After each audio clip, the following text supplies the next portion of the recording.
Well, good morning, ladies and gentlemen. Steve Collins coming to you from sunny San Antonio, Texas, the second most powerful, passionate, and purposeful coach and speaker in the world. Get learned when you get burned. How do you get learned when you get burned? Because it ain't no good if we don't learn when we get burned. If we're honest with ourselves throughout our lives, we have said or done things that have hurt or burned other people. And if we've lived long enough, we have been hurt or burned by other people. It's a two-way street. We have burned and we have been burned in the past. But how do you get learned when you get burned? And what is the correct response, the healthy response, the right response? Oh, by the way, there's a million responses, and yet they all yield different results. They all bear different fruit. They all give birth to different babies.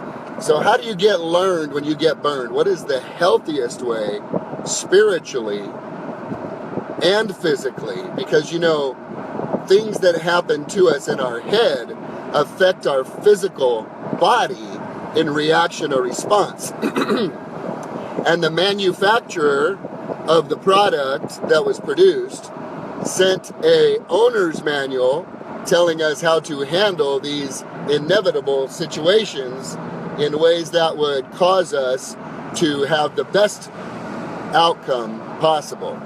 So how do you get learned when you get burned? It's based on the foundation I've been talking about that we hear about regularly of be, do, have. Everybody thinks, well, if I just had this, then I could. No. Well, if I could just do this, then no. Well, if I only had. No, the foundation is be.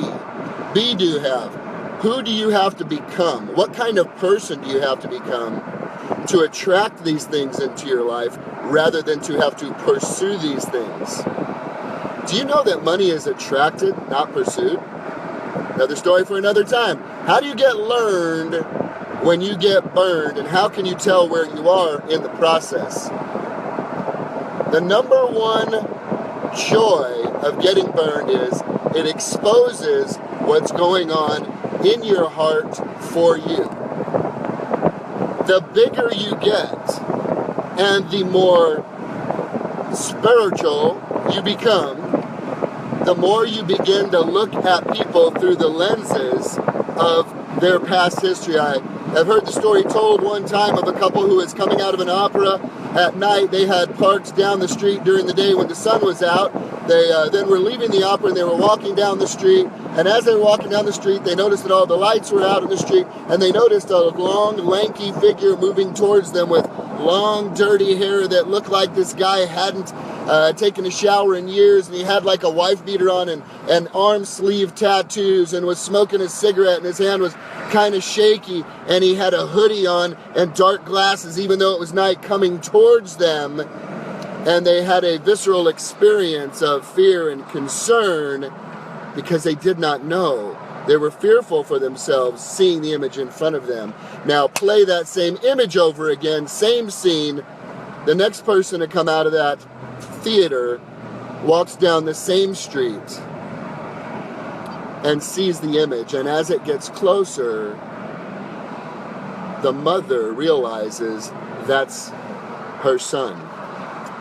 The son whose father had beaten him in drunken rages throughout his childhood. The son whose father put out cigarettes on his chest. The son whose father cursed him and told him he would never amount to anything and that he was a worthless human being.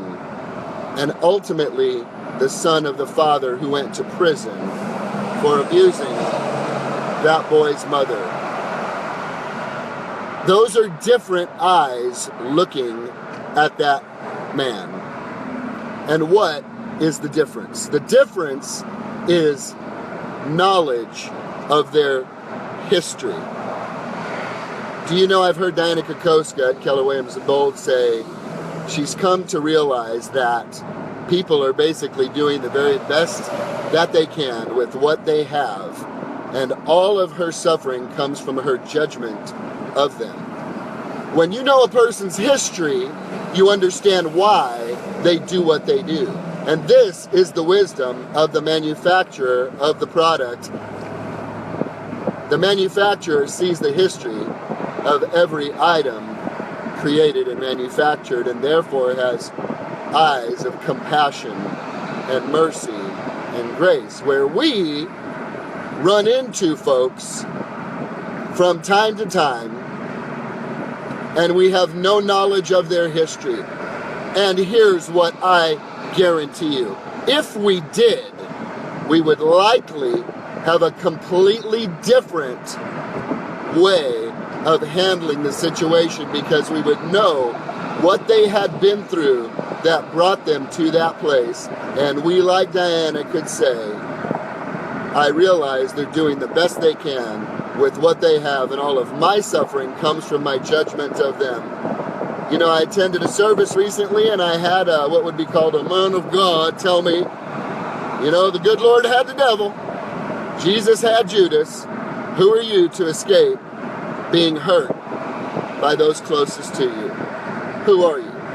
Powerful statement that changed the way that I thought. How do you get learned when you get burned? Here's one way. Trust that it's not a you issue in the first place, it's their issue. And if you want to be spiritual and you want to be healthy, you might say something like this. You know what? I bless that person. I release all that slime they tried to put on me. I'm not going to receive that. And I just bless them. I sure hope they do better. I feel sorry for them. I feel sad. Who knows what happened to have brought them to that place. You speak it out of your little mouth. You declare it out of your little mouth. Now, you may not feel it. It may still hurt. And it doesn't mean you need to stay in relationship. And it doesn't mean you need to perpetuate a friendship. It doesn't mean that you have to continue to go there. You can walk away. It's your choice. And yet, if you let the slime get on you and stay on you, it's only going to affect you. So how do you get learned when you get burned? One of the first phases is remind yourself, I don't know their history. It doesn't excuse what they say or do. It doesn't make it okay. It's you being healthy. Forgive, release, and let it go, let it go. Just let it go. And get on with your life so that you will have learned after you got burned. And make a mental note. Please help me to not do that to anybody else. That really hurt. Hope you guys have an awesome day. Talk to you soon.